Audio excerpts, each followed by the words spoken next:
চাল কুমড়ো পাতা বড়া বানানোর জন্য চাল কুমড়ো পাতা নিয়ে নিয়েছি, একটি পাত্রে ডাল নিয়ে নিয়েছি, কোচানো পেঁয়াজ নিয়ে নিয়েছি, কোচানো লঙ্কা নিয়ে নিয়েছি, পরিমাণ মতন নুন নিয়ে নিয়েছি, পরিমাণ মতন হলুদের গুঁড়ো নিয়ে নিয়েছি।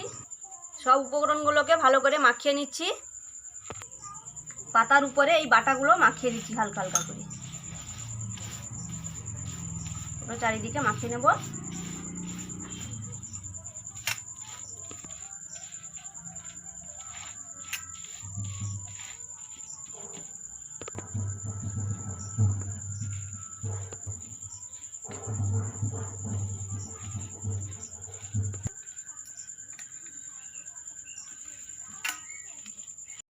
সবগুলো বানিয়ে নিয়েছি, এবারে ভেজে নেব।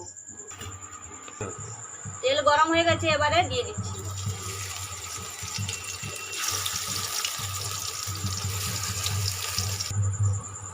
এবারে ভাজা হয়ে গেছে, তুলে নিচ্ছি।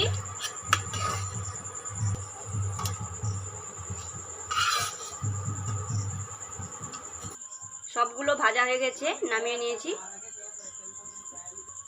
এইভাবে আপনারা খেয়ে দেখবেন, খুব ভালো লাগবে।